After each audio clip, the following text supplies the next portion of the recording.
Bom dia, boa tarde, boa noite, tudo bem com vocês, meus queridos estudantes do curso técnico em segurança do trabalho? Gente, estou passando aqui, a gente vai gravar a aula de número 5 da disciplina de normas de saúde, segurança e medicina do trabalho. Segue dados na tela mais uma vez, tá meu nome, tá aqui minha profissão, minha especialização, tá aqui meu telefone, tá aqui meu e-mail. O vídeo está sendo divulgado na plataforma do WhatsApp, né? Então, fique à vontade. A aula de hoje é muito importante. A aula de hoje é sobre a norma regulamentadora de número 4. Tá aí, gente, a ANR que fala sobre o SESMIT. O que significa SESMIT? Presta atenção, a letra E aqui vai repetir duas vezes, ó. Então, S de serviço especializado em engenharia de segurança e medicina do trabalho. Não é para esquecer, tá, gente? Toda vez que vocês escutarem o termo SESMIT, eu quero que vocês lembrem do seguinte: nós, técnicos de segurança, representamos este departamento. Então, é um departamento específico que vai existir nas empresas, aonde que a finalidade principal é promover saúde, praticar segurança e praticar a medicina do trabalho nas empresas, tá? Esse grupo de profissionais são 5.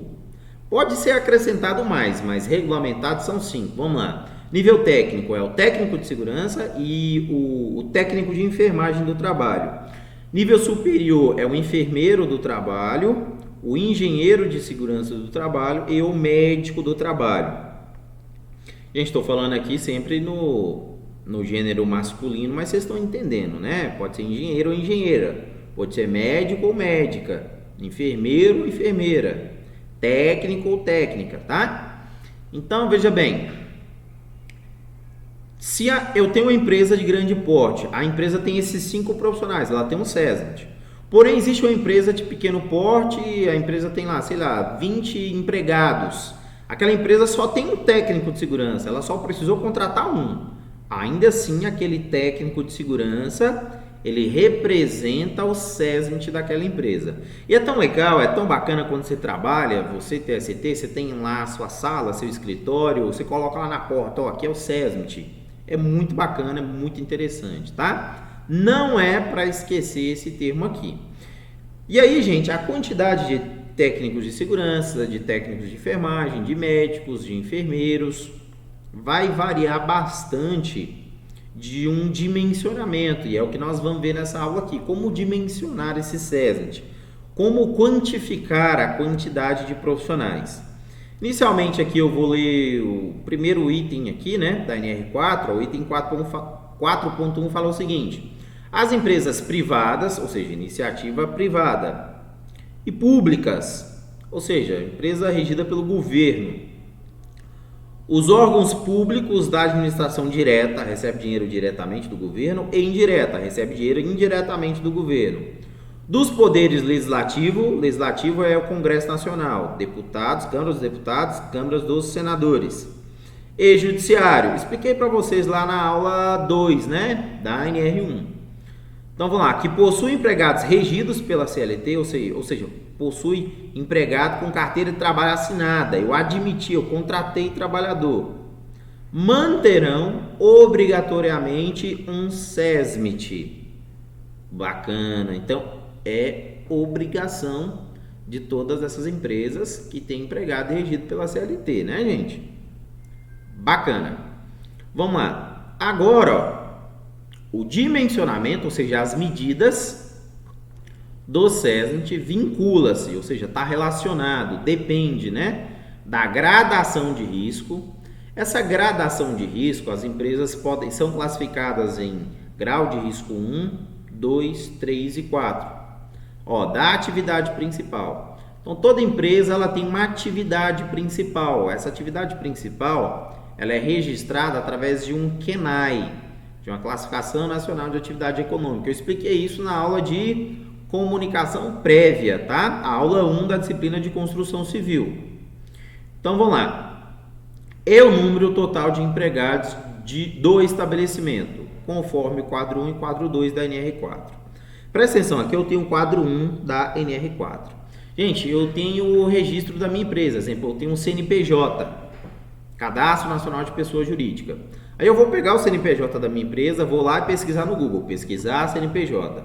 Quando eu vou pesquisar CNPJ lá no Google, lá vai aparecer um link, Ministério da Fazenda, consulte seu CNPJ. Eu clico lá e aí lá vai pedir para me digitar a numeração do CNPJ.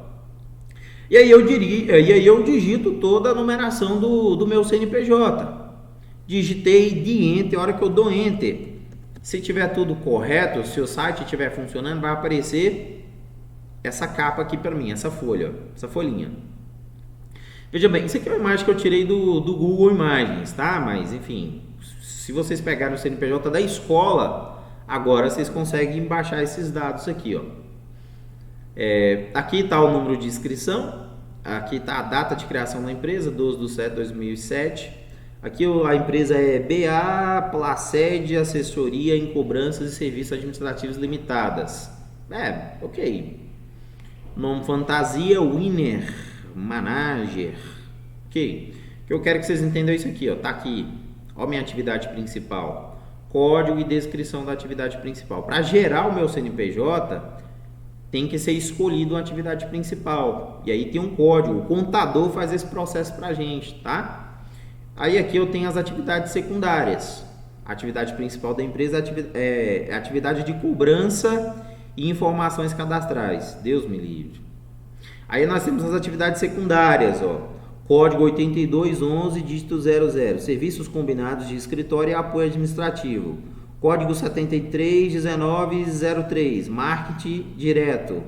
Código 6619399. Outras atividades auxiliares de serviços financeiros não especificados anteriormente. Código 4614, dígito 100. Representantes comerciais e agentes de comércio de máquinas, equipamentos, embarcações e aeronaves. Perfeito. Li aqui para vocês, né? Então entenderam, né? Quando eu preciso pegar esse código aqui, eu preciso dele para mim ler esse quadro aqui, ó. Para mim conseguir ler esse quadro. Neste quadro, se a gente for lá na NR4, no quadro 1, esse quadro aqui dá umas 8 páginas, tá, gente? 8 páginas. Aqui tem códigos, começa desde o número 1, tá vendo? 1.1, 1.11, 1.12, 1.13, 1.14, 1.15. E aí, gente, vai até o tópico 9, tá? É muita coisa, muita coisa. Se não passar... Separei aqui um ramo de atividade. Por exemplo, eu tenho uma empresa e a minha empresa ela faz cultivo de cana-de-açúcar. Aqui está o código do KENAI da minha empresa.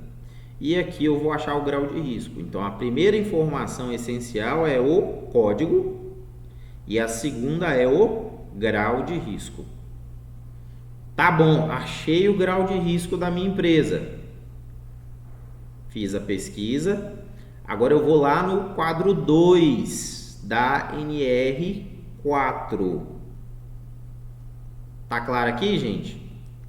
Não, na verdade é isso, achei o grau de risco. Agora eu vou lá no quadro 2. No quadro 2, aqui ó, eu tenho colunas e linhas. Nós vamos fazer o cruzamento aqui de coluna e linha, tá? Então, deixa eu ver, grau de risco 1, 2, 3 e 4. Essa informação eu já tenho. Aqui eu tenho os técnicos, né? Ou profissionais superior. E aqui número de empregados no estabelecimento. Vamos lá? De 50 a 100, 101 a 250, 251 a 500, 501 a 1000, 1000 a 2000, 2000 a 3.500, 3.500 a 5.000. Acima de 5.000 para cada grupo de 4.000 ou fração acima de 2.000. Essa coluna aqui eu vou explicar num vídeo à parte, vai ter um vídeo 2, tá? Porque esse aqui eu tô vendo que vai ficar muito extenso. Bom, vamos lá.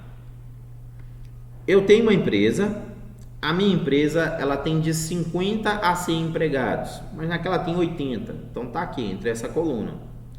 E aí eu pesquisei o CNPJ, achei o código do KENAI, com o código do KENAI achei o grau de risco, né? Lá no quadro 1. Aí, o meu grau de risco é 1. Fiz o cruzamento aqui de linha e coluna. Repare que aqui eu não achei nada, tá tudo em branco. O que isso significa? Significa que eu não tenho a obrigatoriedade de contratar um SESMIT, de constituir um SESMIT. A empresa não tem essa obrigatoriedade. Porque pensa, gente, às vezes eu tenho uma loja de roupa, Pô, eu tenho 3 empregados. Para que eu vou contratar um técnico de segurança? Tá? Então é nessas condições aqui. Vamos imaginar que eu tenho 90 empregados e a minha empresa é grau de risco 2. Fui lá, pesquisei o CNPJ, achei o código do código grau de risco. Ó, não tem obrigatoriedade de manter um SESNIT. Ok. De novo, grau de risco 3, não tem obrigatoriedade de manter um SESNIT. Agora presta atenção, ó. A minha empresa é grau de risco 4. Tem aqui 51 trabalhadores. Então tá entre 50 e 100. Aqui, deixa eu ler as linhas aqui, ó. Tanto no grau de risco 1, 2, 3 e 4, tá escrito assim, ó. Técnico de segurança do trabalho, engenheiro de segurança do trabalho, auxiliar de enfermagem do trabalho. Pode ser o estudante, tá? De faculdade de enfermagem ou pode ser o técnico. Enfermeiro do trabalho, aí é um profissional graduado, e médico do trabalho. Então são 5 linhas para cada um, tá vendo? E aí a gente tem uma numeração pequena aqui, ó. O que acontece? Aqui eu tenho o 1 e está na linha de técnico de segurança do trabalho. Então significa que eu tenho a obrigatoriedade de montar o SESNIT e o SESNIT da minha empresa será constituído de um técnico de segurança do trabalho. Vamos a mais exemplos. Eu tenho uma empresa, essa empresa agora ela tem, exemplo, 150 empregados. O grau de risco é 1, não tem a obrigatoriedade de manter um SESNIT. O grau de risco é 2, não tem obrigatoriedade. O grau de risco é 3, ó, deu o SESNIT aqui. Um técnico de segurança do trabalho. Ah, o grau de risco é 4 e aqui vou colocar aqui 102 empregados, tá? Entre 101 e 250. Vamos lá. O meu SESNIT ele será constituído de 2 técnicos de segurança do trabalho, um engenheiro de segurança do trabalho e um médico de segurança do trabalho. Me acompanha na linha aqui, por favor. Só que aqui tem um 1 e tem um asterisco, tá vendo, gente? Esse asterisco é o seguinte, é porque eu não tenho obrigatoriedade de contratar um engenheiro por período integral. Eu posso contratar um engenheiro por período parcial. É isso que o meu quadro aqui está cobrando. Aí reparem que vai ter o 1 sem asterisco aqui no quadro, ó, futuramente. Ó, aqui, ó, exemplo, tem um aqui, ó, sem asterisco, que é 1 com asterisco. Então, o quadro aqui está me cobrando, ó, tem que ter um engenheiro de segurança do trabalho. Tem que ter um médico do trabalho. Eles podem vir aqui, trabalhar 3 horas e ir embora. É isso, tá? O contrato ele é parcial. Mais exemplos, ó. Eu tenho uma quantidade aqui de 300 empregados em uma empresa. O grau de risco é 3. O meu SESNIT é 2 técnicos de segurança do trabalho. E agora, o meu grau de risco é 4 e eu tenho 499 empregados. O meu SESNIT é 3 técnicos, um engenheiro trabalhando em período parcial e um médico trabalhando em período parcial. Ambos vai lá, trabalha 3 horas e vai embora. Bom, gente, acredito que dá para entender aqui, né? A legenda do quadro está aqui, ó. Esse asterisco significa o seguinte, tempo parcial, no mínimo 3 horas. Posso contratar um profissional para trabalhar 3 horas e ir embora. Que vida boa, hein, gente? Quando tem 2 asteriscos, é essa observação aqui, ó. Quando o dimensionamento ele ultrapassa 5 mil empregados. Quando ultrapassa 5 mil empregados, tem uma regra que eu vou usar aqui copiando essa coluna. Eu vou ter que fracionar a cada grupo de 4 mil empregados. No vídeo 2, eu vou ter uma gravação específica só para essa coluna. Bom, então, ó, o dimensionamento total deverá ser feito, gente, levando em considerações as faixas de 3.500 a 5.000, mais o dimensionamento dos grupos de 4.000 ou fração acima de 2.000. Então aqui, ó, vamos imaginar que eu tenha uma empresa e eu tenho, exemplo, 10 mil empregados. Eu vou dimensionar aqui para 5 mil. Então vai ficar assim, eu vou dimensionar para 5 mil. O meu grau de risco é grau de risco 1, ó. Então dimensionei. Deu 2 técnicos, um engenheiro, um auxiliar de enfermagem, um enfermeiro do trabalho em tempo parcial, um médico do trabalho. Só que aí eu dimensionei para 5, me sobrou 5 mil. Então aqui, ó, a cada grupo de 4 mil eu preciso fracionar. A cada 4 mil eu tenho que acrescentar, somar ou fazer uma adição desses profissionais aqui. Então é 2 técnicos mais um engenheiro mais um engenheiro em tempo parcial, um auxiliar de enfermagem, aqui 1 mais 1, né? Então vai ser 2. O enfermeiro do trabalho, continua aqui, não tem nada. Um médico em tempo total, né? Tempo integral. E aqui um médico em tempo parcial. Entenderam? Que eu acrescentei, que eu somei aqui. E aí me sobrou 1.000. Então eu dimensionei para 5 mil. E essa coluna aqui eu usei para dimensionar para 4 mil. Me sobrou 1.000. Esses 1.000 não me interessa. Se tivesse me sobrado, exemplo, 2.001, aí eu teria que somar essa coluna aqui de novo, tá? Não se preocupem, o próximo vídeo é concentrado só a isso. Ou seja, essas colunas aqui todas serão ignoradas. Elas não serão utilizadas como regra de gradação quando eu tiver uma empresa acima de 5 mil empregados. Bom, gente, aí tem uma observação aqui que é muito importante, tá?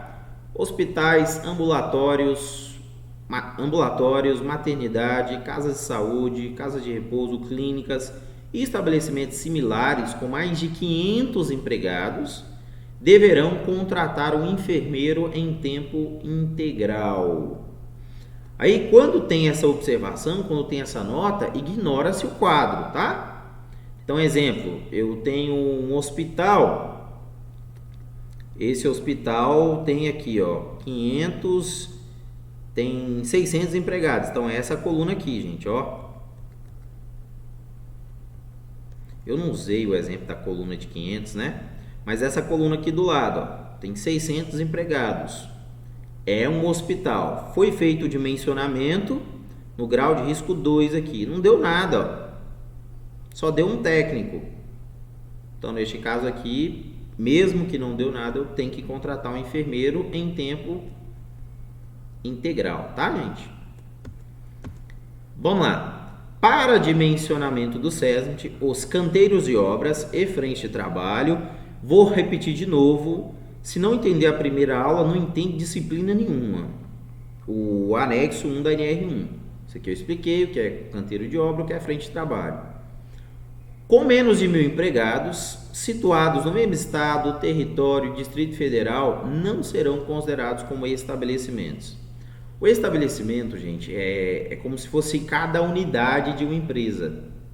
Só que aqui, para critério de dimensionamento, está falando o seguinte: eu não preciso considerar canteiro de obra e frente de trabalho como uma segunda unidade. Então, eu não preciso considerar. Vamos entender? Então, exemplo, aqui eu tenho um estabelecimento, aqui é um segundo estabelecimento, aqui é um terceiro estabelecimento. Ó. Presta atenção, segura, segura. Nesse caso, em caso de menos de 1.000 empregados, os engenheiros de segurança e médicos do trabalho e enfermeiros poderão ficar centralizados. Então, eu tenho os 3 profissionais de nível superior, eu tenho 3 estabelecimentos. Eu posso muito bem manter os 3 profissionais trabalhando aqui, ó, nesses prédios aqui do meio. E aí, quando for necessário, o médico vai dar assistência no estabelecimento aqui de cima ou no estabelecimento assim de baixo, assim como o enfermeiro ou a enfermeira do trabalho, assim como o engenheiro. Então, eles podem ficar centralizados em um local só. Exemplo, eu tenho a rede do supermercado, do hipermercado Bretas. Eu posso manter um SESMIT aqui em Paracatu. Vamos imaginar que no Bretas, eu tenho o Bretas aqui em 5 bairros. Eu posso manter esses 3 profissionais no Bretas do centro e, quando necessário, esses profissionais vão prestar assistência. No Bretas lá do Cidade Nova, no Bretas do Novo Horizonte, no Bretas é do paracatuzinho, que exemplo mais grotesco, né? Mas vocês entenderam. Porém, o técnico de segurança e o auxiliar de enfermagem do trabalho, o dimensionamento dele será feito por canteiro de obra ou por frente de trabalho, tá? Então, exemplo, tem um canteiro, então eu vou dimensionar, ler aquele quadro para mim contar quantos técnicos, quantos auxiliares de enfermagem. Como que eu vou dimensionar? Grau de risco e número de trabalhadores que está nesse canteiro de obra. Então, mais um canteiro, ó, mais um dimensionamento, mais um canteiro, mais um dimensionamento. Bacana, gente. É isso. Eu tive que resumir também bastante a aula. Qualquer dúvida, qualquer pergunta, fiquem à vontade, me chamem aqui. Lembrando que tem o vídeo 2, aula extra, tá? Tchau, tchau, abraço, tudo de bom para vocês, gente.